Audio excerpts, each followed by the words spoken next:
السلام عليكم ورحمة الله وبركاته. الحمد لله رب العالمين، والصلاة والسلام على رسوله الأمين وعلى آله وصحبه أجمعين. أما بعد، فاتقوا الله يا عباد الله. അല്ലാഹു സുബ്ഹാനഹു വ തആലയുടെ വിധിവിലക്കുകൾ ജീവിതത്തിന്റെ രഹസ്യങ്ങളിലും പരസ്യങ്ങളിലും കാത്തു സൂക്ഷിക്കുവാൻ കഠിനമായി പരിശ്രമിക്കണേ എന്ന് സ്വന്തത്തെയും നിങ്ങൾ ഓരോരുത്തരെയും ഓർമ്മപ്പെടുത്തുകയാണ് വസിയത്ത് ചെയ്യുക. നാഥൻ അനുഗ്രഹിക്കുമാറാകട്ടെ. അല്ലാഹുവിന്റെ അപാരമായ തൗഫീഖിനാൽ കഴിഞ്ഞ ക്ലാസ്സിൽ സൂറത്തുൽ ഹുമസ പൂർത്തിയാക്കിയിട്ടുണ്ട്. ശേഷം സൂറത്തുൽ ഫീലാണ് ഇനി വിശദീകരിക്കാനുള്ളത്. أعوذ بالله من الشيطان الرجيم. بسم الله الرحمن الرحيم.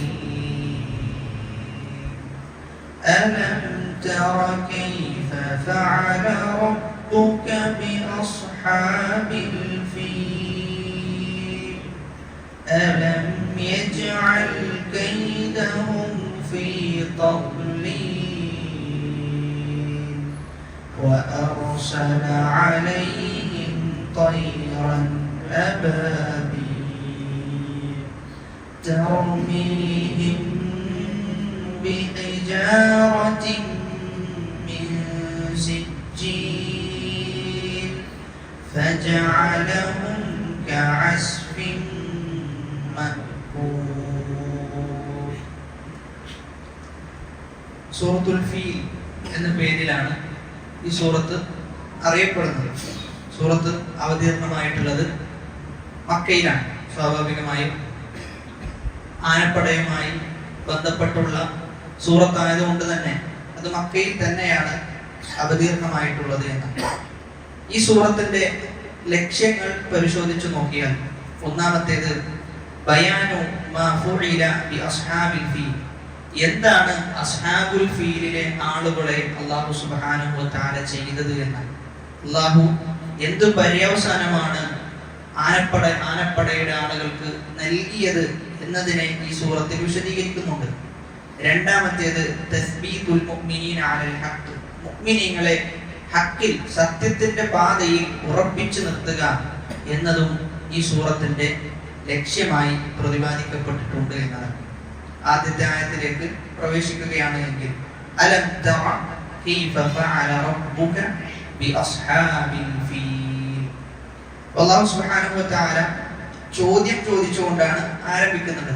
അലം തറ, നബിയെ താങ്കൾ കണ്ടില്ലയോ? അലം തറ സ്വാഭാവികമായി എന്നതാണ് ക്രിയ. തറ എന്ന് പറയുമ്പോൾ അവസാനം യാഇന്റെ രൂപത്തിലുള്ള ഒരു അലിഫ് എന്ത് ചെയ്യണം?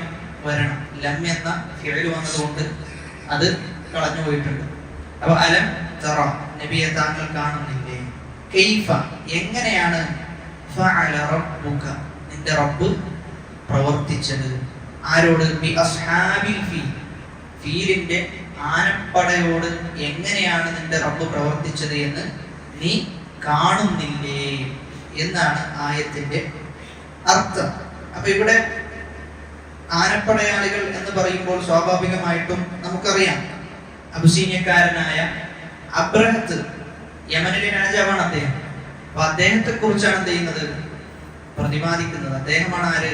ആനപ്പടയുടെ നേതാവ് അദ്ദേഹമാണ്. ആ ആനപ്പടയെ കൊണ്ടുവരുന്നതും അദ്ദേഹമാണ്. അപ്പൊ ആ വ്യക്തിയെയും ആ വ്യക്തിയുടെ കൂടെ ഉണ്ടായിരുന്ന സൈന്യത്തെയും ആനയെയും എന്താണ് നിന്റെ റബ്ബ് ചെയ്തത് എന്ന് നീ കാണുന്നില്ലേ എന്നാണ് ചോദിച്ചത്. റസൂലുള്ളാഹി സ്വല്ലല്ലാഹു അലൈഹി വസല്ലമ ഫത്ഹ് മക്ക ഉണ്ടായി. ഫത്ഹ് മക്കയെ കുറിച്ചിട്ട് ഹിജ്റ സനത്തു സാമിനയിലാണ് അത് ഉണ്ടാകുന്നുള്ളത്. 8ാമത്തെ വർഷം ഹിജ്റ 8ലാണ് ഫത്ഹ് മക്ക നടക്കുന്നത്. അങ്ങനെ ഫത്ഹ് മക്കയുടെ സമയത്ത് റസൂലുള്ളാഹി സ്വല്ലല്ലാഹു അലൈഹി വസല്ലമ പറയുന്നുണ്ട്, ഇന്നല്ലാഹ ഹബസ അൻ മക്കത അൽഫി. റസൂലുള്ളാഹി അല്ലാഹു സുബ്ഹാനഹു വ തആല മക്കയെ തൊട്ട് ആനയെ അല്ലാഹു തടഞ്ഞു നിർത്തിയിട്ടുണ്ട്. ആനപ്പടയാളികളെ തടഞ്ഞു നിർത്തിയിട്ടുണ്ട്. വസല്ലത അലൈനാ റസൂലഹു വൽ മുഅ്മിനീൻ. എന്നിട്ട് അള്ളാഹു അധികാരം കൊടുത്തത് റസൂലിനും മുഅ്മിനീങ്ങൾക്കുമാണ്. അപ്പൊ അള്ളാഹു സുബ്ഹാനഹു വ തആല മക്കയെ സംരക്ഷിച്ചു നിർത്തും. അതിനെ ആരുടെ കയ്യിലാണോ അതിന്റെ അധികാരം കൊടുക്കേണ്ടത്, അതിന്റെ അധികാരം എത്തേണ്ടത്, അവർക്ക് തന്നെ എന്ത് ചെയ്യും? അള്ളാഹു ഏൽപ്പിക്കും എന്നതാണ് ഫത്ഹ് മക്കയിൽ റസൂലുള്ളാഹി സ്വല്ലല്ലാഹു അലൈഹി വസല്ലം പറഞ്ഞതിൽ നിന്ന് മനസ്സിലാക്കാൻ സാധിക്കുന്നത്.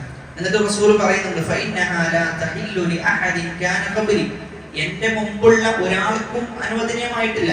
വഇന്നഹാ ഉഹില്ലത് ലി സഅഅതൻ മിൻ നഹാർ, എനിക്ക് കുറച്ച് സമയം എന്ത് ചെയ്തിട്ടുണ്ട്? അനുവദനീയമാക്കി തന്നിട്ടുണ്ട്. വഇന്നഹാ ലാ തഹില്ലു ലി അഹദിൻ ബഅദി, എനിക്ക് ശേഷം ഒരാൾക്കും എന്താവില്ല, അനുവദനീയമാവുകയും ചെയ്യില്ല. അപ്പൊ അവിടെ യുദ്ധം നടക്കുക എന്നുള്ളത് അനുവദനീയമല്ല, അവിടെ യുദ്ധം നടക്കുക എന്നത് അനുവദനീയമല്ല. പക്ഷെ റസൂലുള്ളാഹി സ്വല്ലല്ലാഹു അലൈഹി വസല്ലമക്ക് ആ കുറച്ച് സമയം മാത്രം എന്ത് ചെയ്തിട്ടുണ്ട്? അനുവദനീയമാക്കിയിട്ടുണ്ട് എന്നതാണ്. അപ്പൊ ഫത്ഹ് മക്കയുടെ സമയത്ത് റസൂല് മക്ക വിജയിച്ചടക്കിയപ്പോൾ എടുത്തു പറഞ്ഞ വിഷയമാണ്, മക്കയെ തൊട്ട് അള്ളാഹു എന്ത് ചെയ്തിട്ടുണ്ട്? ആനപ്പടയെ സംരക്ഷിച്ച് അവരെ തടുത്തു നിർത്തിയിട്ടുണ്ട് എന്ന് പറഞ്ഞിട്ടുണ്ട്.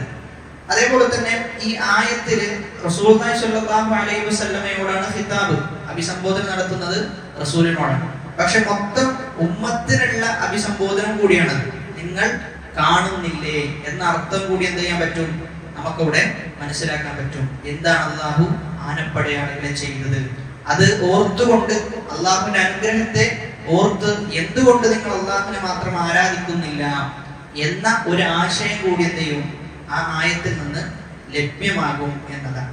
അപ്പൊ ഈ ആയത്തിൽ നിന്ന് നമുക്ക് ലഭിക്കുന്ന ഒരുപാട് പാഠങ്ങളുണ്ട്. അതിലൊന്നാണ് കഅബ എന്നത് അള്ളാഹു പവിത്രമാക്കിയ ഭവനമാണ്. കഅബ എന്നത് അള്ളാഹു പവിത്രമാക്കിയ ഭവനമാണ്. അതുകൊണ്ട് ആ ഭവനത്തെ ആരെങ്കിലും എന്തെങ്കിലും രൂപേണ മോശമാക്കാൻ പരിശ്രമിച്ചു കഴിഞ്ഞാൽ അള്ളാഹു എന്ത് ചെയ്യും? നിന്റെ സംരക്ഷണം അള്ളാഹു ഏറ്റെടുത്തിട്ടുണ്ട്. അതുകൊണ്ട് ഒന്നും തന്നെ ചെയ്യാൻ സാധിക്കുകയില്ല എന്നതാണ്. രണ്ടാമത്തേത്, ഈ ആയത്തിൽ നിന്ന് കിട്ടുന്ന പാഠം എന്നത് റസൂലിന്റെ നുബുവത്തിനുള്ള പാഠമാണ്. റസൂലുള്ളാഹി സ്വല്ലല്ലാഹു അലൈഹി വസല്ലമ നബിയാണ് എന്നതിനെ കുറിച്ച് ഈ ആയത്തിലൂടെ നമുക്ക് മനസ്സിലാക്കാൻ സാധിക്കും എന്നതാണ്. അത് എങ്ങനെയെന്ന് ചോദിച്ചു കഴിഞ്ഞാൽ, ഏതൊരു വലിയ സംഭവം ഉണ്ടാകുന്നതിന് മുമ്പ് എന്തുണ്ടാകും? ഏതൊരു വലിയ സംഭവം ഉണ്ടാകാൻ പോകുന്നതിന് മുമ്പ് ചില അടയാളങ്ങൾ ഉണ്ടാവും. അപ്പൊ ആ അടയാളമാണ് എന്ത്? ശരിക്കും ഈ പറയുന്ന അസ്ഹാബുൽ ഫീലിന്റെ വരവും അവരെ അള്ളാഹു നശിപ്പിച്ചു എന്നതുമാണ്. അപ്പൊ ആ വരവിന് ശേഷമാണ് ആര് ജനിക്കുന്നത്? റസൂലുള്ളാഹി സ്വല്ലല്ലാഹു അലൈഹി വസല്ലം ജനിക്കുന്നത്. അപ്പൊ റസൂലിന്റെ ജനനം എന്നത് വലിയ അനുഗ്രഹമാണ്. അപ്പൊ ആ അനുഗ്രഹത്തിന് മുമ്പ് ചില മുഖദ്ദിമകൾ, ചില സൂചനകൾ എന്ന നിലക്കാണ് എന്ത് നടന്നിട്ടുള്ളത്? ഈ സംഭവം നടന്നിട്ടുള്ളത് എന്നാണ് പ്രതിപാദിക്കുന്നത്. അവിടെയാണ് റസൂലുള്ളാഹി സ്വല്ലല്ലാഹു അലൈഹി വസല്ലമ അതേപോലെ തന്നെ സ്വഹാബാക്കളുടെയും വിഷയമൊക്കെ നമ്മൾ പരിശോധിച്ച് നോക്കുമ്പോൾ, മക്ക റസൂൽ വിജയിച്ചടക്കിയ സമയത്ത് ചില മുശ്രിക്കീങ്ങൾ പറയുന്നുണ്ട്, അൽയൗം തുസ്തഹല്ലുൽ കഅബ, ഇന്നേ ദിവസം എന്ത് ചെയ്യും? കഅബയിൽ രക്തം ചിന്തപ്പെടും എന്ന് പറയുന്നുണ്ട്.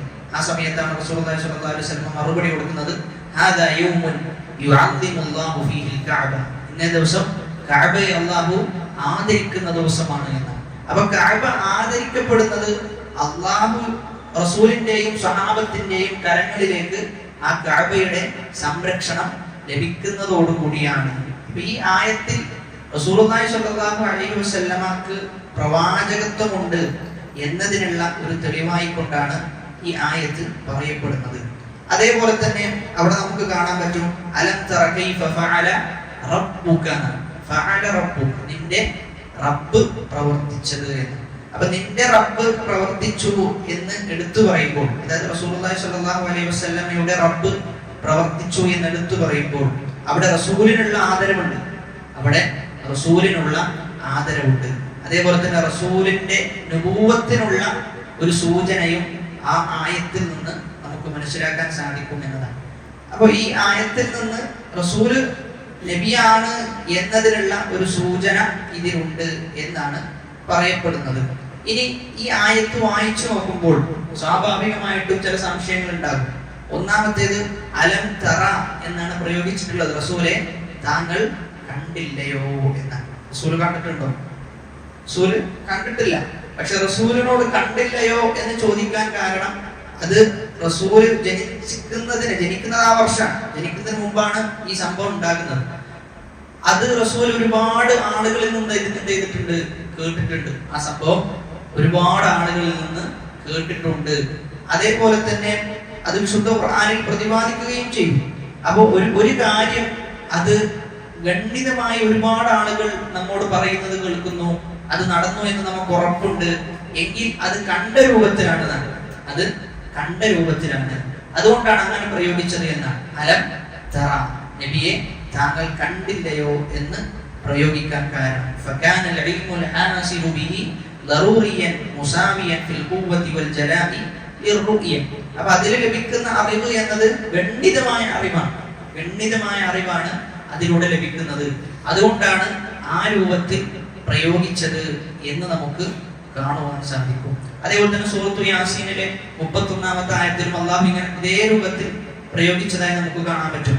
അലം യറൗ കം അഹ്ലക്നാ ഖബ്ലഹും മിനൽ ഖുറൂൻ. അവർ കാണുന്നില്ലേ എത്ര സമൂഹങ്ങളെയാണ് നാം നശിപ്പിച്ചത് എന്നാണ്. അപ്പൊ അവർ കണ്ടിട്ടുണ്ടോ? ഇല്ല. മുമ്പ് കഴിഞ്ഞു പോയ സമൂഹത്തെ നശിപ്പിച്ചത് അവർ കണ്ടിട്ടില്ല. പക്ഷെ അതിന്റെ അസറുകൾ, ബാക്കി പത്രങ്ങൾ എന്ത് ചെയ്തിട്ടുണ്ട്, അവർ കാണുന്നുണ്ട്. ആ നശിപ്പിക്കപ്പെട്ട സ്ഥലങ്ങൾ അവർ കാണുന്നുണ്ട്. ഇതൊക്കെ എന്ത് ചെയ്യുന്നുണ്ട്, അവർ കാണുന്നുണ്ട് എന്നതാണ്. അപ്പൊ അതുകൊണ്ടാണ് ആ രൂപത്തിൽ പ്രയോഗിക്കാൻ കാരണം. അലം തറ, കണ്ടില്ലയോ എന്നുള്ളത്. ആയിഷ റളിയല്ലാഹു അൻഹ പറയുന്നതായി റിപ്പോർട്ട് ചെയ്യപ്പെടുന്നുണ്ട്. ലഖദ് റഅയ്തു ഖാഇദൽ ഫീലി വസാഖിഖഹു. അസ്ഹാബുൽ ഫീൽ, ആ ആനപ്പടയുടെ മുകളിൽ ഇരുന്ന, ആനയുടെ മുകളിൽ നിന്നാണ് ആനയെ കൊണ്ടു നടന്ന ആളും അവരുടെ ഒക്കെ അവസ്ഥ ഞാൻ കണ്ടിരുന്നു എന്ന് ആയിഷ റളിയല്ലാഹു അൻഹ പറയാം. എങ്ങനെയായിരുന്നു അവരുടെ അവസ്ഥ? അഅ്മയൈനി, അവരുടെ കണ്ട കാഴ്ച ചെയ്തിട്ടുണ്ട്, നഷ്ടപ്പെട്ടു പോയിട്ടുണ്ട്. യസ്തതഇമാനിന്നാസ്, അവർ ജനങ്ങളോട് എന്തെയാണ്, ഭക്ഷണം അപേക്ഷിക്കുകയായിരുന്നു എന്നാണ്. അപ്പൊ അത്രയും വലിയ പരീക്ഷണത്തിന് എന്ത് ചെയ്തിട്ടുണ്ട്, അവർ വിധേയമായിട്ടുണ്ട്. അപ്പൊ ഇതൊക്കെ ആര് കാണുന്നുണ്ട്? ഈ പറയുന്ന ആളുകളൊക്കെ കാണുന്നുണ്ട്. ഈ പരീക്ഷണത്തിന് വിധേയമായ ആളുകളെ കണ്ണുകൊണ്ട് കാണുന്നുണ്ട്. അതുകൊണ്ടാണ് അലം തറ കൈഫ ഫഅല റബ്ബുക ബി അസ്ഹാബിൽ ഫീൽ എന്ന് പറയാൻ കാരണം എന്നാണ് വിവരിക്കുന്നിടത്ത് പണ്ഡിതന്മാർ സൂചിപ്പിക്കുന്നത്. ഇനി മറ്റൊന്ന്, വിശുദ്ധ ഖുർആനിൽ ചരിത്രം പരിശോധിച്ച് നോക്കുമ്പോൾ, കഥകൾ പരിശോധിച്ച് നോക്കുമ്പോൾ പല കഥകളും പല ആവർത്തി ചെയ്തിട്ടുണ്ട്, ആവർത്തിച്ചു പറയുന്നുണ്ട്. ഇപ്പൊ മൂസാ നബിയുടെ ചരിത്രം തന്നെ പല സൂറത്തിലും പല രൂപത്തിലാണ് പറയുന്നത്. സൂറത്ത് ത്വാഹയിൽ വിശദമായിട്ട് പറയും, എന്നാൽ ചിലയിടത്ത് ചുരുക്കി പറയും, ചിലയിടത്ത് വേറെ ശൈലിയിലായിരിക്കും ദയ്യ ആ കഥ ആവർത്തിക്കപ്പെടും. എന്നാൽ അസ്ഹാബുൽ ഫീലിന്റെ ചരിത്രം ഈ ഒരു സൂറത്തിൽ മാത്രമാണ് എന്ത് ചെയ്തിട്ടുള്ളത്, പ്രതിപാദിച്ചിട്ടുള്ളത്. വേറെ എവിടെ എന്ത് ചെയ്തിട്ടില്ല, പ്രതിപാദിച്ചിട്ടില്ല എന്നതാണ്. അതിന് ചില കാരണങ്ങളുണ്ട്. അതില് ഒരു കാരണമായി പറയപ്പെടുന്നത് ലം യകുൻ മിൻ അജ്ലി തക്ദീബി റസൂലിൻ മിൻ അല്ലാഹ്. അസ്ഹാബുൽ ഫീലിനെ അല്ലാഹു നശിപ്പിക്കാനുള്ള കാരണം എന്താ? പ്രവാചകന്മാരെ നിഷേധിച്ചു എന്നതല്ല, പ്രവാചകന്മാരെ നിഷേധിച്ചു, അവരെ കളവാക്കി എന്നതല്ല, മറിച്ച് അവർ കഅബയെ നശിപ്പിക്കാൻ വേണ്ടി വന്നു എന്നതുകൊണ്ടാണ് ഒരു കാരണമായി പറയുന്നത്. വേറെ കഥകളൊക്കെ പരിശോധിച്ച് നോക്കിക്കഴിഞ്ഞാൽ അവിടെയെല്ലാം പ്രവാചകന്മാരെ കളവാക്കുക എന്നൊരു കാര്യം എന്ത് ചെയ്യുന്നുണ്ട്, നിലനിൽക്കുന്നുണ്ട്. ഇനി രണ്ടാമത്തെ കാരണം, വളരെ ബലപ്പെട്ട അഭിപ്രായം എന്നത് അല്ല യത്തഖിദ മിൻഹുൽ മുശ്രികൂന ഗുറൂറൻ ബിമകാനത്തിൻ ലഹും ഇൻദല്ലാഹ്. അതായത് ഈ കഥകൾ കേൾക്കുന്ന സമയത്ത് സ്വാഭാവികമായിട്ട് മുശ്രിക്കീങ്ങൾക്ക് എന്തുണ്ടാവും, ഇത് ഞങ്ങളെ കുറിച്ച് പറഞ്ഞതാണ്. കാരണം അന്ന് കഅബയെ സംരക്ഷിക്കുന്നതാരാ? മുശ്രിക്കീങ്ങളാണ്. അപ്പൊ അത് മുശ്രിക്കീങ്ങൾക്ക് എന്താവും, ഇത് ഞങ്ങളെ കുറിച്ച് പറഞ്ഞതാണ്, ഞങ്ങൾക്ക് സ്ഥാനമുണ്ട്, ഞങ്ങൾക്കാണ് അള്ളാഹുവിന്റെ അടുക്കൽ വലിയ സ്ഥാനം എന്ന് തോന്നാൻ കാരണമാകും എന്നതുകൊണ്ടാണ് എന്ത് ചെയ്യുന്നത്, ഈ കഥ ആവർത്തിക്കാത്തത് എന്നാണ് പറയുന്നത്. സൂറത്തു തൗബയിൽ 19-ാമത്തെ ആയത്തിൽ പറയുന്നുണ്ട്, അജഅൽതും സിഖായത്തൽ ഹാജ്ജി വഇമാറത്തൽ മസ്ജിദിൽ ഹറാമി കമൻ ആമന ബില്ലാഹി വൽ യൗമിൽ ആഖിർ. അതായത് അവിശ്വാസികളും വിശ്വാസികളും തമ്മിൽ തർക്കത്തിൽ ഏർപ്പെടുന്ന രംഗമുണ്ട്, അവർ സംസാരത്തിലാകുന്നുണ്ട്. അവിശ്വാസികൾ പറയും, ഞങ്ങളാണ് എന്ത് ചെയ്യുന്നത്, മസ്ജിദുൽ ഹറമിനെ പരിപാലിക്കുന്നത്, കഅബയെ പരിപാലിക്കുന്നതൊക്കെ ഞങ്ങളാണ്, അതുകൊണ്ട് ഞങ്ങളാണ് ആര്, ഉത്തമരായ ആളുകൾ എന്ന് പറയും. ആ സമയത്ത് മുഅ്മിനീങ്ങളായ ആളുകൾ, അവരുടെ അടുക്കലല്ല എന്ത് അന്ന് കഅബയുള്ളത്, അവരുടെ അടുക്കലല്ല മക്കയുടെ അധികാരമുള്ളത്. ആ സമയത്ത് അവർ പറയും, ഞങ്ങളാണ് അള്ളാഹുവിൽ വിശ്വസിച്ചത്, ഞങ്ങളാണ് ജിഹാദിൽ ഏർപ്പെടുന്ന ആളുകൾ എന്ന് പറയുന്ന. അപ്പൊ ഇവിടെ മക്കയിലെ മുശ്രിക്കീങ്ങൾ അവർ വഞ്ചിതരായ ഒരു വിഷയമാണെന്ത്, കഅബയെ സംരക്ഷിക്കുന്നത് നമ്മളാണ്. അതുകൊണ്ട് നമ്മളാണ് എന്ത് ശരിക്കും പറഞ്ഞു കഴിഞ്ഞാൽ ശരിയായ അള്ളാഹുവിന്റെ അടുക്കൽ സ്ഥാനമുള്ള ആളുകൾ ഞങ്ങളാണ്. അതല്ലാത്ത ആളുകൾക്കൊന്നും എന്തില്ല, അള്ളാഹിന്റെ അടുക്കൽ സ്ഥാനമില്ല. അപ്പൊ ഈ സൂറത്ത് ഒരുപാട് സ്ഥലങ്ങളിൽ ആവർത്തിക്കപ്പെട്ട് കഴിഞ്ഞാൽ അങ്ങനെയുള്ളൊരു വിഷയം ചെയ്യുന്നുണ്ട്, അവിടെ ഉടലെടുക്കുന്നുണ്ട് എന്നതാണ്. സൂറത്തുൽ അൻഫാലിലെ 34-ാമത്തെ ആയത്തിലും അള്ളാഹു സമാനമായ ആയത്ത് പറയുന്നുണ്ട്. വഹും യസുദ്ദൂന അനിൽ മസ്ജിദിൽ ഹറാമി വമാ കാനൂ ഔലിയാഅ ഇൻ ഔലിയാഉഹു ഇല്ലൽ മുത്തഖൂൻ. അല്ലാഹു പറയാണ്, അവരെന്തല്ല അല്ലാഹുവിന്റെ ഔലിയാക്കളല്ല, അല്ലാഹുവിന്റെ അടുത്ത ആളുകളല്ല. ഇൻ ഔലിയാഉഹു ഇല്ലൽ മുത്തഖൂൻ, അല്ലാഹുവിന്റെ ഔലിയാക്കൾ തഖ്വയുള്ള ആളുകളാണ് എന്നതാണ്. ഇനി അസ്ഹാബുൽ ഫീലിന്റെ ചരിത്രം പരിശോധിച്ചു കഴിഞ്ഞാൽ അബ്സീനിയക്കാരനാണ് ആര്, ഈ പറയുന്ന അബ്രഹത്ത് എന്ന രാജാവ്. അപ്പൊ ഈ അബ്രഹത്ത് രാജാവ് എന്ത് ചെയ്യുന്നു ചോദിച്ചു കഴിഞ്ഞാൽ, നജ്ജാശി രാജാവിനെ അദ്ദേഹത്തിന്റെ സ്നേഹം പിടിച്ചു പറ്റാൻ വേണ്ടിയിട്ട് വലിയ കെനീസ, വലിയ ചർച്ച് പണിയുന്ന വലിയ ചർച്ച്. എത്രത്തോളം എന്ന് ചോദിച്ചു കഴിഞ്ഞാൽ നല്ല ഉയരത്തിലായിരുന്നു അത് അദ്ദേഹം പണിതത് എന്നാണ്. കാണാൻ അങ്ങേയറ്റം ഭംഗിയുണ്ടായിരുന്നു. അപ്പൊ ഇത് അദ്ദേഹം പണിതതിന്റെ മറ്റൊരു ലക്ഷ്യം കൂടിയാണെന്ത്, കഅബയിൽ നിന്ന് ആളുകളെ തെറ്റിച്ചിട്ട് എന്ത് ചെയ്യാം, ഈ പറയുന്ന കെനീസയിലേക്ക് കൊണ്ടുവരിക എന്നുള്ളത്. അപ്പൊ ശരിക്കും പറഞ്ഞു കഴിഞ്ഞാൽ അറബികളെ സംബന്ധിച്ചിടത്തോളം കഅബ എന്നത് അവർക്കെല്ലാമായിരുന്നു. ഇനി മുശ്രിക്കീങ്ങളുടെ കാലത്താണ് എങ്കിലും കഅബക്ക് അവരെന്ത് ചെയ്തിരുന്നു, നൽകേണ്ട സ്ഥാനം അവർ നൽകിയിരുന്നു എന്നതാണ്. അതുകൊണ്ട് തന്നെ ചില അറബികൾ അതെന്ത് ചെയ്തു, ചൊടിപ്പിച്ചു. അപ്പോ ഒരു കിനാന ഗോത്രം, ബനു കിനാന ഗോത്രത്തിൽപ്പെട്ട ഒരു അറബി എന്ത് ചെയ്തു, ആ കെനീസയിൽ പോയിട്ട് മലവിസർജനം ചെയ്തു എന്നാണ്. അദ്ദേഹത്തെ ആ പറയുന്ന ആ കെനീസയെ താഴ്ത്തിക്കെട്ടാൻ വേണ്ടി കഅബയെ അവർ കഅബയോട് ആ കെനീസയെ കിടപിടിക്കുന്നു എന്ന് പറഞ്ഞതിന്റെ ദേഷ്യത്തിൽ എന്ത് ചെയ്തു, അവിടെ പോയിട്ട് മലവിസർജനം ചെയ്തു എന്നാണ്. അപ്പൊ ഇതെന്ത് ചെയ്തു എന്ന് ചോദിച്ചു കഴിഞ്ഞാൽ ഇത് അദ്ദേഹത്തിന് വല്ലാതെ ദേഷ്യം പിടിപ്പിച്ചു. അങ്ങനെയാണ് അദ്ദേഹം ചെയ്യുന്നത്, അദ്ദേഹത്തിന്റെ സൈന്യവുമായി കഅബയെ ലക്ഷ്യം വെച്ചുകൊണ്ട് പുറപ്പെടുന്നത്. ഇത് അദ്ദേഹം ബിൽഡ് ചെയ്യുന്നത്, ഇത് പണിയുന്നത് സ്വൻആ എന്ന് പറയുന്ന സ്ഥലത്താണ്. സ്വൻആ എന്ന് പറയുന്ന സ്ഥലത്താണ് ഇത് അദ്ദേഹം നിർമ്മിക്കുന്നത്. ഖലീസ് എന്നാണ് അതിന്റെ പേര് എന്നായിരുന്നു. ഖലീസ് എന്നായിരുന്നു ആളുകൾ അതിനെ വിളിച്ചിരുന്നത്. അങ്ങനെ അദ്ദേഹം മുഹമ്മസ് എന്ന് പറയുന്ന സ്ഥലത്തേക്ക് രാത്രിയാണ് എത്തുന്നത്. അതായത് മക്കയുടെ ത്വായിഫ് റൂട്ടിൽ പോകുമ്പോൾ മക്കയുടെ അടുത്തുള്ള ഒരു സ്ഥലമാണെന്ത്, ഈ പറയുന്ന മുഹമ്മസ് എന്നത്. അപ്പൊ മുഹമ്മസ് എന്ന സ്ഥലത്താണ് അദ്ദേഹം രാത്രി എത്തിപ്പെടുന്നത്. അങ്ങനെ രാത്രി എത്തിപ്പെട്ടു. അദ്ദേഹം ആളെ അയക്കുകയാണ്. ഖുറൈശികളുടെ കൂട്ടത്തിൽ അന്ന് വളരെ പ്രധാനിയായ ആളായിരുന്നു അബ്ദുൽ മുത്തലിബ്. അബ്ദുൽ മുത്തലിബാണ് പ്രധാനിയായ ആൾ. അബ്ദുൽ മുത്തലിബിന്റെ അടുക്കിലേക്ക് ആളെ അയക്കും. എന്നിട്ട് അദ്ദേഹത്തോട് പറയും, നമ്മൾ എന്തിനു വന്നതല്ല, യുദ്ധത്തിന് വന്നതല്ല, മറിച്ച് നമ്മളിവിടെ എത്തിപ്പെട്ടിട്ടുള്ളത് കഅബയെ നശിപ്പിക്കണം. കഅബയെ നമ്മൾ എന്ത് ചെയ്യൂല, ബാക്കി വെക്കൂല, കഅബയെ നശിപ്പിക്കണം എന്നതാണ് ലക്ഷ്യം എന്തെന്ത് ചെയ്തു, അബ്ദുൽ മുത്തലിബിനോട് പറഞ്ഞു എന്നാണ്. എന്നിട്ട് അബ്ദുൽ മുത്തലിബിന്റെ 200ഓളം വരുന്ന ഒട്ടകങ്ങൾ എന്ത് ചെയ്തു, അദ്ദേഹം പിടിച്ചെടുത്തു. ആ സമയത്ത് അബ്ദുൽ മുത്തലിബ് പറയുന്നുണ്ട്, എന്റെ ഒട്ടകത്തെ എന്ത് ചെയ്യണം, എനിക്ക് തിരിച്ചു തരണം, എന്റെ ഒട്ടകത്തെ തിരിച്ചു തരണം. അപ്പൊ ഇദ്ദേഹം പറയുന്നുണ്ട്, അബ്രഹത്ത് പറയുന്നുണ്ട്, താങ്കൾ എന്തൊരു നേതാവാണ്, താങ്കൾ ആദരിക്കുന്ന ബഹുമാനിക്കുന്ന കഅബയെ ഞാൻ പിടിച്ചെടുത്തു. ആ കഅബയെ പിടിച്ചെടുത്തിട്ട് കഅബയെ കുറിച്ച് താങ്കൾക്ക് ഒറ്റ വാക്ക് പോലും പറയാനില്ല. താങ്കൾക്ക് അവിടെയും സംസാരം താങ്കളുടെ ഒട്ടകത്തെ കുറിച്ചാണ്. താങ്കളെ കുറിച്ച് താങ്കളുടെ വർത്താനം കേട്ട് ഞാൻ ലജ്ജിക്കുന്നു എന്നാണ് അബ്രഹത്ത് പറഞ്ഞത്. ആ സമയത്ത് അബ്ദുൽ മുത്തലിബ് പറയുന്ന വാക്കുണ്ട്. അബ്ദുൽ മുത്തലിബ് പറയുന്നത്, ഈ ഒട്ടകത്തിന്റെ ഉടമസ്ഥൻ ഞാനാണ്, അതുകൊണ്ട് എന്റെ ഒട്ടകത്തെ എനിക്ക് തിരിച്ചു തരണം. എന്നാ കഅബയുടെ ഉടമസ്ഥൻ ആരാണ്, റബ്ബാണ്. അപ്പൊ റബ്ബ് എന്ത് ചെയ്യും, അത് സംരക്ഷിക്കും എന്നതാണ്. അപ്പൊ അത് വല്ലാത്തൊരു വാക്കാണ്.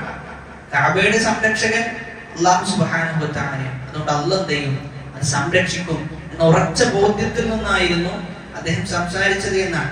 അങ്ങനെ രാവിലെയാകുന്നു, അദ്ദേഹം സൈന്യത്തെ ഒരുക്കുന്നു. അപ്പൊ ഇത് സ്വാഭാവികമായും കഅബ പൊളിക്കപ്പെടുക എന്നുള്ളത് ആർക്ക് കാണാൻ പറ്റൂല, അവിടെയുള്ള ഖുറൈശികളെ സംബന്ധിച്ച് അവരുടെ കണ്ണുകൾ കൊണ്ട് അത് കാണുക എന്നുള്ളത് വിഭാവനം ചെയ്യാൻ പറ്റാത്ത ഒരു കാര്യമാണ്. അങ്ങനെ അവരെന്ത് ചെയ്യുന്നു ചോദിച്ചു കഴിഞ്ഞാൽ, അവർ ദൂരെയുള്ള ഒരു മലഞ്ചെരുവിലേക്ക് പോയി അവിടെ നിൽക്കുന്ന, അതായത് കഅബ പൊളിക്കപ്പെടുന്നത് എന്ത് ചെയ്യണ്ട, നമ്മൾ കാണേണ്ടതില്ല എന്നാണ്. അപ്പൊ കഅബയോട് അത്രത്തോളം സ്നേഹം എന്ത് ചെയ്തിരുന്നു അവർക്ക് ഉണ്ടായിരുന്നു എന്നതിനെയാണ് അത് അറിയിക്കുന്നത്. സ്വഹാബാക്കൾക്കാണെങ്കിലും കഅബയെ കാണുക, ഉംറ ചെയ്യുക, ഹജ്ജ് ചെയ്യുക എന്നതൊക്കെ അവർക്ക് അങ്ങേയറ്റത്തെ താല്പര്യവും അങ്ങേയറ്റത്തെ ഇഷ്ടവുമുള്ള വിഷയമായിരുന്നു എന്ന് റസൂലിന്റെ ചരിത്രം പരിശോധിക്കുമ്പോൾ നമുക്ക് കാണാൻ സാധിക്കും. ഹുദൈബിയ സന്ധിക്ക് പുറപ്പെടുന്നതിന് മുമ്പ്, ഹുദൈബിയ സന്ധി ലക്ഷ്യം വെച്ച് പോയതല്ല, ഹുദൈബിയ സന്ധി നടക്കും എന്ന ലക്ഷ്യത്തിന് പോയതല്ല, മറിച്ച് എന്തിനു പോയതാണ്? ഉംറക്ക് പോയതാണ്. ഉംറക്ക് പോയി. ആ ഉംറക്ക് പോയ സമയത്താണ് എന്ത് ചെയ്യുന്നത്? അവർ തടഞ്ഞു നിർത്തി, ഈ വർഷം ഉംറ ചെയ്യാൻ പറ്റൂല എന്ന് പറഞ്ഞു. റസൂല് അംഗീകരിച്ചു. അവിടെ ഹുദൈബിയ സന്ധി നടക്കുന്നു. ആ സമയത്താണ് ഉമർ ഇബ്നുൽ ഖത്താബ് റളിയല്ലാഹു അൻഹു ദേഷ്യപ്പെടുന്നത്. അപ്പൊ ആ ദേഷ്യം വരാനുള്ള കാരണം എന്താ? കാരണം ഉംറയെ പ്രതീക്ഷിച്ച് കഅബയെ കാണണം, ആ കഅബ തവാഫ് ചെയ്യണം എന്ന ലക്ഷ്യത്തിൽ വന്ന ആ ലക്ഷ്യം ചെയ്തു മുടങ്ങി. അപ്പൊ അതിലുണ്ടായ അതിയായ ക്ലേശം, അതിയായ ദുഃഖമാണ് എന്ത് ചെയ്തത്? ദേഷ്യത്തിലൂടെ പുറത്തു വന്നത് എന്നാണ്. അത്രയും ഒരുപാട് വർഷത്തിന് ശേഷമാണ് ഉംറക്ക് വേണ്ടിയിട്ട് അവർ വരുന്നത്. അപ്പൊ സഹാബാക്കളുടെ വിഷയം എടുത്തു നോക്കുകയാണെങ്കിലും അങ്ങേയറ്റത്തെ സ്നേഹം അവർക്ക് ആ ഭവനത്തോട് ഉണ്ടായിരുന്നു എന്ന് നമുക്ക് കാണുവാൻ സാധിക്കും. അപ്പൊ അങ്ങനെ അബ്രഹത്ത് സൈന്യത്തെ രാവിലെ ഒരുക്കുന്നു, നേരെ ചെയ്യുന്നു, കഅബ നശിപ്പിക്കാൻ വേണ്ടി അബ്രഹത്ത് സൈന്യത്തെയും കൂട്ടി കൊണ്ടുപോകുന്നു എന്നാണ്. അങ്ങനെ മക്കയിലേക്ക് പ്രവേശിക്കുന്നതിന് തൊട്ട് മുമ്പ് എന്ത് ചെയ്തെന്ന് ചോദിച്ചു കഴിഞ്ഞാൽ അവരെ അല്ലാഹു നശിപ്പിച്ചു. എന്താണ് ഇറക്കിയത്? പക്ഷികൾ, അല്ലെ? പക്ഷികളെ ഇറക്കിക്കൊണ്ട് അല്ലാഹു സുബ്ഹാനഹു വ തആല അവരെ ഒന്നടങ്കം നശിപ്പിച്ചു എന്നാണ് നമുക്ക് കാണുവാൻ സാധിക്കുന്നത്. അങ്ങനെ എന്ത് ചെയ്യുന്നു ചോദിച്ചു കഴിഞ്ഞാൽ അവരിൽ ചില ആളുകൾക്ക് രോഗം പിടിച്ചു എന്നാണ്. അതേപോലെ തന്നെ ഈ പറയുന്ന അബ്രഹത്ത് എന്ന രാജാവ് തിരിച്ച് നാട്ടിലേക്ക് മടങ്ങും. സൻആ എന്ന അദ്ദേഹത്തിന്റെ നാട്ടിലേക്ക് മടങ്ങും. ആ നാട്ടിലേക്ക് എത്തിയ സമയത്ത് അദ്ദേഹത്തിന്റെ ഹൃദയം പുറത്തേക്ക് വന്നുകൊണ്ടാണ് അദ്ദേഹം എന്ത് ചെയ്യാ? മരണപ്പെടുക എന്നാണ് ചരിത്രത്തിൽ പറയുന്നുള്ളത്. അത്രയും വലിയ ശിക്ഷയാണ് അവർക്ക് ലഭിച്ചിരുന്നത് എന്നാണ് തഫ്സീർ ഗ്രന്ഥങ്ങളിലൊക്കെ പരിശോധിക്കുമ്പോൾ നമുക്ക് കാണുവാൻ സാധിക്കുന്നത്. അപ്പൊ അവിടെ ഉണ്ടായിരുന്ന സൈന്യങ്ങൾക്കും അതേപോലെ തന്നെ മറ്റുള്ള ആളുകൾക്കൊക്കെ ചെയ്തിട്ടുണ്ട്, ഇത് ബാധിച്ചിട്ടുണ്ട്. അതായത് ആന മുന്നോട്ട് പോണില്ല, ആന എന്ത് ചെയ്യാണ്? അവിടെ മുട്ടുകുത്താണ്. എത്ര നോക്കിയിട്ടും ആന മുന്നോട്ട് പോകുന്നില്ല. എന്നാൽ അതേ സമയത്ത് തിരിച്ചവരുടെ നാട്ടിലേക്ക് തിരിച്ചാലോ ആന നേരെ പോകുന്നുണ്ട്.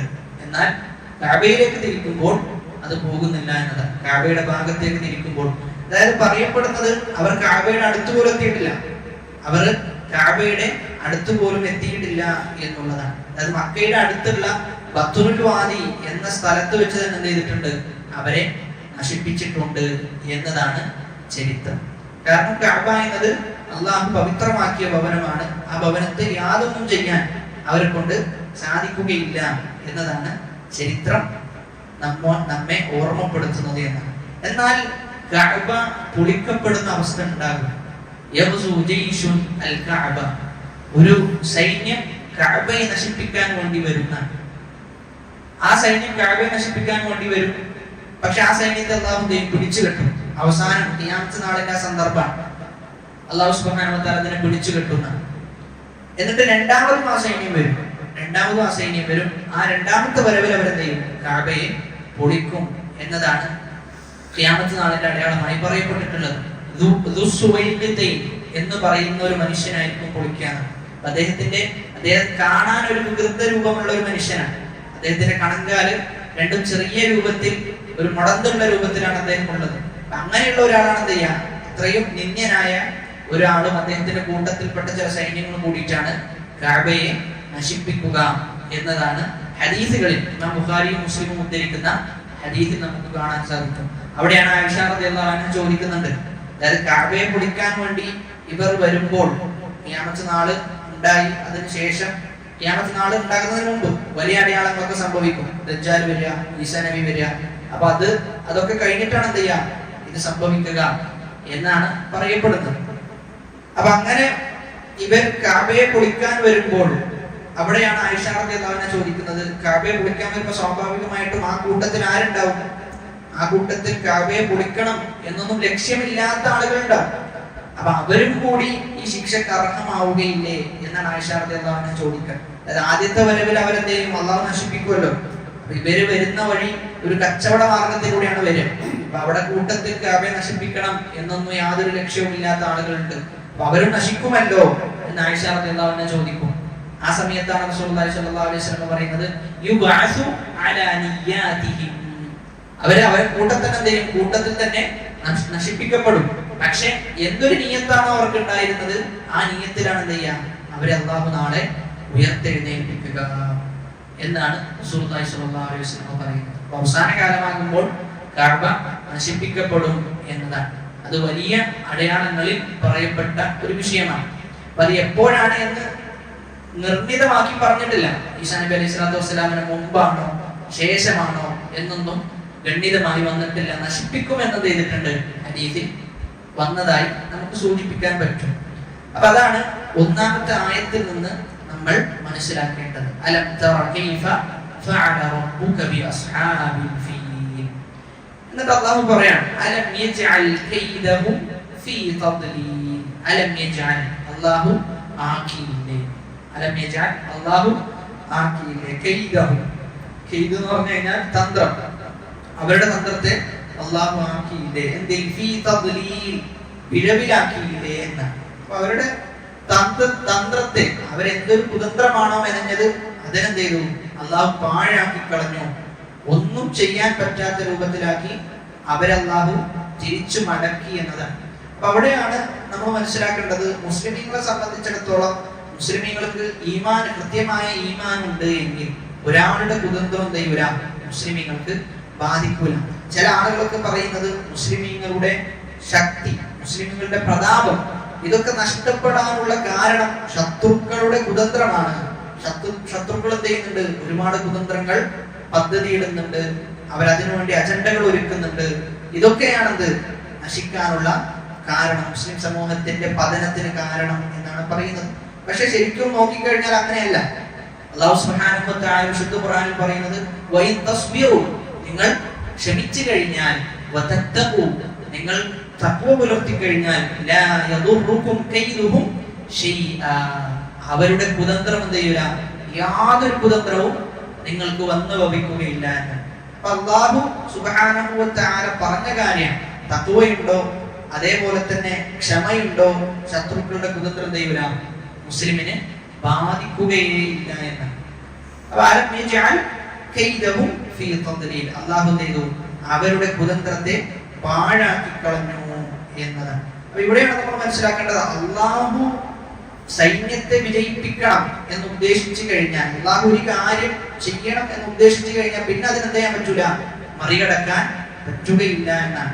അല്ലാഹു തആല ഗാലിബുൻ അലാ അംരി, അല്ലാഹു ഉദ്ദേശിച്ച കാര്യം അല്ലാഹു എന്ത് ചെയ്യും, അത് നേടിയെടുത്ത് അതിനെ വിജയിപ്പിക്കുക തന്നെ ചെയ്യും എന്നാണ് നമ്മൾ മനസ്സിലാക്കേണ്ടത്. ഇനി അടുത്തത് മൂന്നാമത്തെ ആയത്ത്, വഅർസല അലൈഹിം, അല്ലാഹു അവർക്കെതിരെയായി അയച്ചു. അർസല എന്ന് പറഞ്ഞാൽ അയക്കുക, അർസല അലൈഹിം എന്ന് പറഞ്ഞാൽ എതിരെയായിട്ട് അയക്കലാണ്. എതിരെയായി ശിക്ഷ എന്ന രൂപത്തിൽ അയക്കുമ്പോഴാണ് അർസല അലൈഹിം എന്ന് പറയുന്നത്. അപ്പൊ അവർക്കെതിരെ, അവർക്ക് നേരെ അല്ലാഹു അയച്ചു ത്വയ്റൻ അബാബീൽ, ത്വയ്റൻ പക്ഷികൾ, പക്ഷികളെ അല്ലാഹു അയച്ചു. അബാബീൽ അതായത് കൂട്ടമായിക്കൊണ്ടുള്ള പക്ഷികളാണ് എന്ത് ചെയ്തത്, അയച്ചത് എന്ന്. അബാബീൽ എന്നതിന്റെ അർത്ഥം ജമാഅത്ത് മുതതാബിഅ, കൂട്ടമായിട്ടുള്ള പക്ഷികളെ അല്ലാഹു അവർക്കെതിരെയായി അയച്ചു എന്നാണ്. അപ്പൊ ആ പക്ഷികൾ വ്യത്യസ്ത തരം പക്ഷികളാണ്. ഒരുപാട് പക്ഷികൾ എന്തുണ്ട് ഉണ്ടായിരുന്നു, കൂട്ടമായിട്ടാണ് ആ പക്ഷികൾ വന്നത്.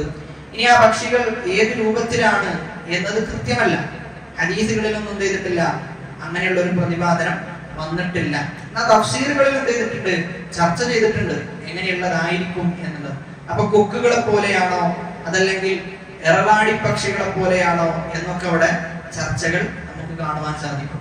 അതേപോലെ തന്നെ അവരുടെ കല്ല് ഏത് രൂപത്തിലായിരുന്നു, ഏത് രൂപത്തിലുള്ള കല്ലായിരുന്നു ആ പക്ഷികൾ ഇട്ടത് എന്നിടത്തൊക്കെ പറയുന്നത് ഒരു കടലമണി പോലെയുള്ളത്, അതല്ലെങ്കിൽ പയറുമണി പോലെയുള്ളത് എന്നൊക്കെയാണ് അവിടെ പറയുന്നത്. പക്ഷെ അതൊന്നും നമുക്ക് കൃത്യമായിട്ട് എന്ത് ചെയ്യാൻ പറ്റൂല, ഇന്നതാണ് എന്ന് പറയാൻ മാത്രം ഖുർആനിൽ നിന്നോ ഹദീസിൽ നിന്നോ തെളിവില്ല. പക്ഷെ പക്ഷികളാണ് ചെയ്തത് ആ രൂപത്തിൽ, അള്ളാഹുവിനെ നശിപ്പിക്കാൻ പക്ഷികളെയാണ് വിധേയമാക്കിയത് എന്ന് നമുക്ക് കാണാൻ സാധിക്കും.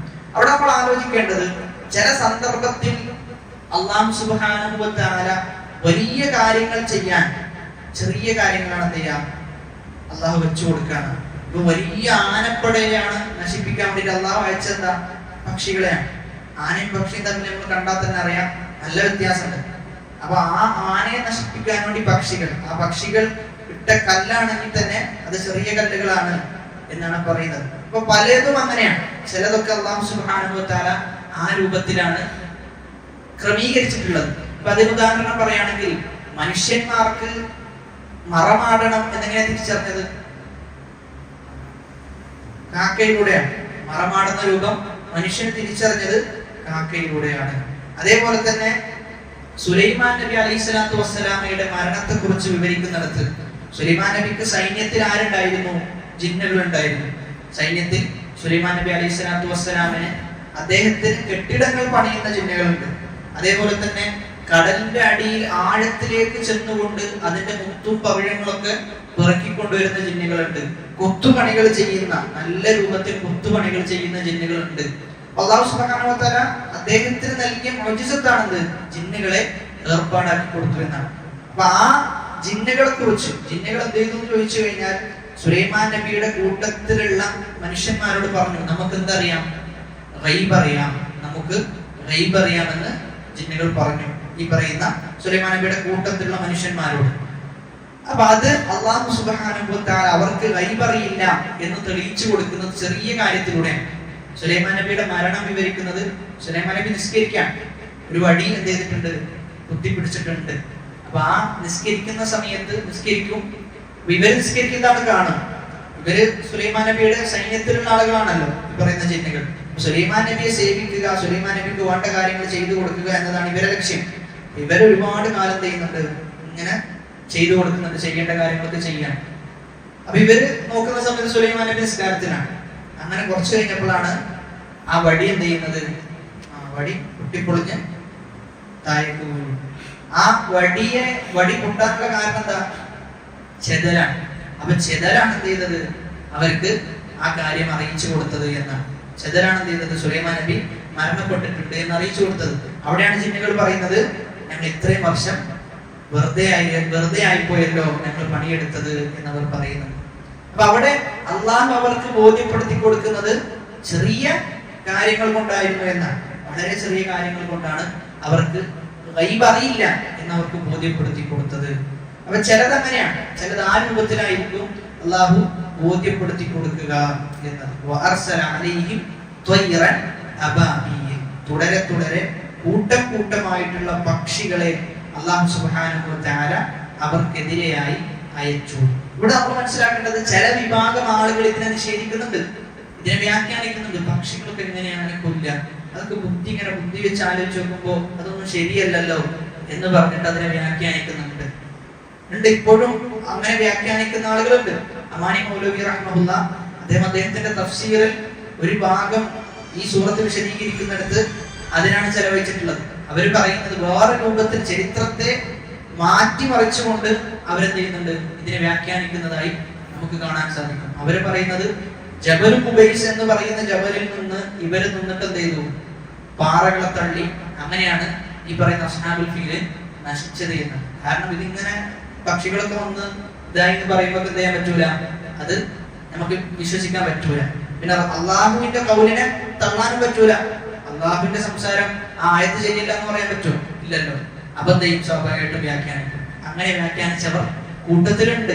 നമ്മെ സംബന്ധിച്ചിടത്തോളം ഖുർആൻ എന്ത് പറഞ്ഞു അത് അതേപോലെ സ്വീകരിക്കുക എന്നുള്ളതാണ്. മുഅ്മിനീങ്ങളെ സംബന്ധിച്ചിടത്തോളം ഖുർആനിൽ ഒരു കൽപ്പന വന്നു കഴിഞ്ഞാൽ അവർക്ക് എന്തില്ല? ഖിയറത്തില്ല എന്ന്.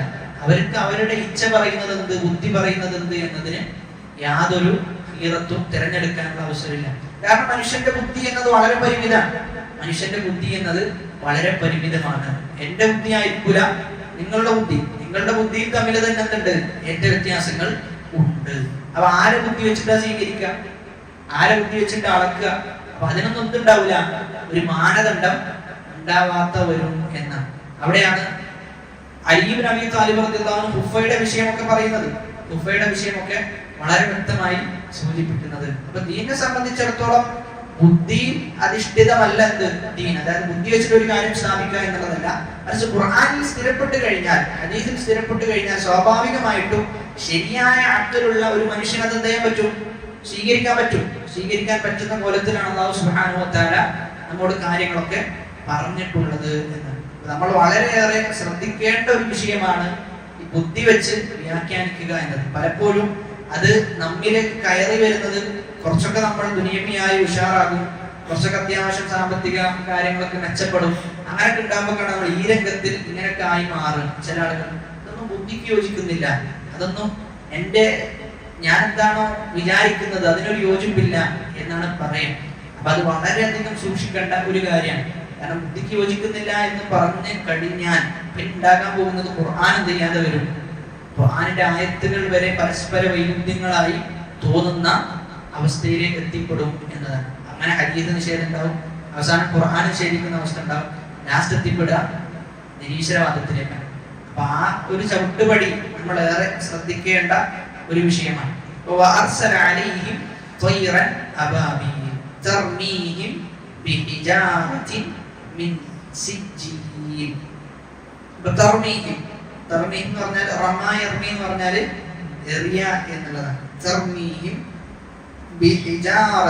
എന്തുകൊണ്ടാണ്? കല്ലുകൾ കൊണ്ടാണ്. ഹിജാറത്ത് കല്ലുകൾ കൊണ്ട്. എങ്ങനെയുള്ള കല്ലാണ്? മീൻ സിജീൽ എന്നാണ്. സിജീൽ എന്ന് പറഞ്ഞു കഴിഞ്ഞാൽ എന്നാണ്. ചുട്ടുപഴുപ്പിച്ച കളിമണ്ണാണ്. ചുട്ടുപഴുപ്പിച്ച കളിമൺ കല്ലുകൊണ്ട് എന്ത് ചെയ്തു? ആ പക്ഷികൾ അവർക്ക് നേരെ കല്ലുകൾ ഇട്ട് കൊടുത്തു എന്നാണ്. അവർക്ക് നേരെ കല്ലുകൾ ഇട്ട് കൊടുത്തു. അപ്പൊ ആ മണ്ണ് നല്ല ഉറപ്പുള്ള മണ്ണാണ്, അതേപോലെ തന്നെ ഉണങ്ങിയതാണ്. ആ കല്ലുകൾ അവരിലേക്ക് പതിക്കുന്നതോടുകൂടി എന്ത് ചെയ്യും? അവരുടെ ശരീരത്തിന്റെ ഓരോ അവയവങ്ങൾക്കും നാശം സംഭവിക്കുന്നതായിട്ടാണ് തഫ്സീർ ഗ്രന്ഥങ്ങളിൽ പറയുന്നത്.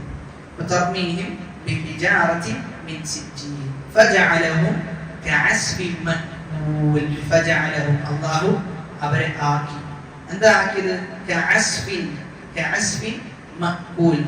തിന്നൊടുക്കപ്പെട്ട വൈക്കോല് തുരുമ്പ് പോലെ ആക്കിയതാണ്. മക്കൂൽ എന്ന് പറഞ്ഞാൽ തിന്നപ്പെട്ട, അസ്ഫ് എന്ന് പറഞ്ഞു കഴിഞ്ഞാൽ വൈക്കോൽ തുരുമ്പ് പോലെ.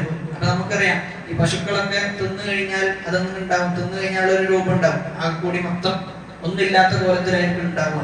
അപ്പൊ ആ രൂപത്തിലായി എന്ത് ഈ പറയുന്ന ആളുകളുടെ ഈ അസ്ഹാബുൽ ഫീലിന്റെ അവസ്ഥ എന്നാണ്. നാം അവരെ ആക്കി അസ്ഫ് പോലെ ആക്കി തീർത്തു, വൈക്കോൽ തുരുമ്പ് പോലെ ആക്കി. എങ്ങനെയുള്ള വൈക്കോൽ തുരുമ്പ്? മക്കൂൽ. മക്കൂൽ എന്ന് പറഞ്ഞാൽ തിന്നപ്പെട്ട. അക്കല എന്ന് പറഞ്ഞാൽ അവൻ തിന്നു എന്നതാണ്. ആക്കി എന്ന് പറഞ്ഞാൽ തിന്നുന്നവൻ. മക്കൂൽ തിന്നപ്പെട്ടത് എന്നാണ്. അവ തിന്നപ്പെട്ട വൈക്കോൽ തുരുമ്പ് പോലെ അല്ലാഹു സുബ്ഹാനഹു വ തആല അവരെ ആക്കി തീർത്തു എന്നാണ് ആ ആയത്തിൽ പ്രതിപാദിക്കുന്നത്. അപ്പൊ അതോടുകൂടി സൂറത്തുൽ ഫീല് അവസാനിക്കുകയാണ്. അപ്പൊ സൂറത്തുൽ ഫീലിൽ നമുക്ക് ലഭിക്കുന്ന ഏറ്റവും വലിയ പാഠം എന്നത് അല്ലാഹു ഒരു കാര്യത്തിന്റെ സംരക്ഷണം ഏറ്റെടുത്തിട്ടുണ്ട് എങ്കിൽ അതിനെ ഇനി എത്ര വരുന്ന മനുഷ്യന്മാർ അതിനെ നശിപ്പിക്കാൻ ശ്രമിച്ചാലും അതിനെ മറയിടാൻ ശ്രമിച്ചാലും അതവർക്ക് ഒരിക്കലും സാധ്യമാവുകയില്ല എന്നെന്ത് ചെയ്യുന്നുണ്ട്? സൂറത്തുൽ ഫീൽ നമുക്ക് പഠിപ്പിച്ചു തരുന്നുണ്ട് എന്നതാണ്. അത് അവിടെ നമ്മൾ മനസ്സിലാക്കേണ്ടത് സത്യം, അതിനാണ് എന്തുണ്ടാവുക? വിജയം ഉണ്ടാവുക എന്നതാണ്. ഇനി ആ സത്യത്തിൽ എത്ര തന്നെ കുറച്ചാളുകളാണ് ഉള്ളത് എങ്കിലും അല്ലാഹു ദൈവം ആ സത്യത്തെ വിജയിപ്പിച്ചെടുക്കും എന്നതൊക്കെ സൂറത്തുൽ ഫീലിൽ നിന്ന് നമ്മൾ പഠിച്ചെടുക്കേണ്ട ഒരു പാഠം, വലിയ പാഠം കൂടിയാണ്. അതേപോലെ തന്നെ മുഅ്മിനീങ്ങളെ അല്ലാഹു ദൈവം ഹഖിൽ, സത്യത്തിൽ സ്ഥിരപ്പെടുത്തുന്ന ഒരുപാട് കാര്യങ്ങൾ മുഅ്മിനീങ്ങൾക്ക് അല്ലാഹു കാണിച്ചു കൊടുക്കും. ഇത് കാണുന്ന ഒരാളെ സംബന്ധിച്ചിടത്തോളം, ഈ ചരിത്രം അറിഞ്ഞ ഒരാളെ സംബന്ധിച്ചിടത്തോളം നമ്മൾ ഉള്ളത് എന്തിലാണ്? ഹഖിലാണ് എന്നത് നമുക്ക് പൂർണ്ണമായ ബോധ്യമുണ്ടാകും എന്നതാണ്. അപ്പൊ അതാണ് സൂറത്തുൽ ഫീലുമായി ബന്ധപ്പെട്ട് വളരെ ചുരുക്ക രൂപത്തിൽ നമുക്ക് സൂചിപ്പിക്കാനുള്ളത്. ഇൻഷാ അല്ലാഹ് അടുത്തത് സൂറത്തുൽ ഖുറൈശാണ്. സൂറത്തുൽ ഖുറൈശ് അടുത്ത ക്ലാസ്സിൽ ആരംഭിക്കാം എന്നാണ് വിചാരിക്കുന്നത്. അപ്പൊ ഇത് നമ്മൾ സാധാരണ സൂചിപ്പിക്കാറുണ്ട്. ഇത് ഓതുന്ന സമയത്ത് എന്ത് ചെയ്യണം? നമുക്കതിന്റെ അർത്ഥങ്ങൾ നമ്മൾ മനസ്സിൽ ആലോചിക്കണം എന്നതാണ്. അപ്പൊ അതുകൊണ്ട് തന്നെ അതിന്റെ വാക്കർത്ഥങ്ങൾ നമ്മൾ പ്രത്യേകം പഠിക്കണം. വാക്കർത്ഥങ്ങൾ ഇതില് പഠിക്കാനുള്ള വാക്കർത്ഥം എന്നത് ഒന്ന് സിജ്ജീൽ എന്നത് പഠിക്കേണ്ട ഒരു വാക്കാണ്. അതേപോലെ തന്നെ അബാബി, കെയ്ദ്. എന്താണ് കെയ്ദ് എന്നതിന്റെ ഉദ്ദേശം? പിന്നെ ഉള്ളത് അസ്ഫിൻ മക്കൂൽ. അസ്ഫിൻ മക്കൂൽ. അപ്പൊ ഇങ്ങനെയുള്ള പദങ്ങൾ എന്ത് ചെയ്യണം? പഠിച്ചു വെക്കണം. അങ്ങനെ പദങ്ങൾ പഠിച്ചു വെച്ച് കഴിഞ്ഞാൽ സ്വാഭാവികമായിട്ടും പിന്നീട് വേറെ സൂറത്തുകളിലൊക്കെ ആ പദം കേൾക്കുമ്പോൾ അതിന്റെ അർത്ഥം നമ്മുടെ മനസ്സിലേക്ക് വരും. അപ്പൊ ആ ഒരു പഠനം കൂടി, കേൾക്കുന്നതിലുപരി ഖുർആനിന്റെ പഠനം കൂടി നടക്കേണ്ടതുണ്ട്. അതേപോലെ തന്നെ അമാനി മൗലവിയുടെ തഫ്സീറൊക്കെ നമുക്ക് എന്ത് ചെയ്യാൻ പറ്റും, ഒരുപാട് വായനക്ക് വേണ്ടി ഉപയോഗപ്പെടുത്താൻ പറ്റും. ഇബ്നു കസീർ റഹ്മത്തുള്ളാഹിയുടെ തഫ്സീറിന്റെ ചുരുക്കമാണ് എന്ത് ചെയ്തിട്ടുള്ളത്, അമാനി മൗലവി റഹ്മത്തുള്ളാഹി അതിൽ രേഖപ്പെടുത്തിയിട്ടുള്ളത്. അത്തരത്തിൽ തഫ്സീറുകൾ വായിക്കുക. അല്ലാഹു സുബ്ഹാനഹു വ തആല കേട്ടതിലുപരി ജീവിതത്തിൽ പ്രാവർത്തികമാക്കുവാനുള്ള തൗഫീഖ് നൽകി അനുഗ്രഹിക്കുമാറാകട്ടെ. നമ്മിൽ നിന്ന് വന്നുപോയ ചെറുതും വലുതുമായ എല്ലാ പാപങ്ങൾ അല്ലാഹു പുറത്തു മാപ്പാക്കി നൽകുമാറാകട്ടെ. اللهم اغفر للمؤمنين والمؤمنات والمسلمين والمسلمات الأحياء منهم والأموات إنك مجيب الدعوات ويا قاضي الحاجات. ربنا تقبل منا إنك أنت السميع العليم وتب علينا إنك أنت التواب الرحيم. آمين آمين برحمتك يا أرحم الراحمين. سبحانك اللهم وبحمدك أشهد أن لا إله إلا أنت أستغفرك وأتوب إليك. والسلام عليكم ورحمة الله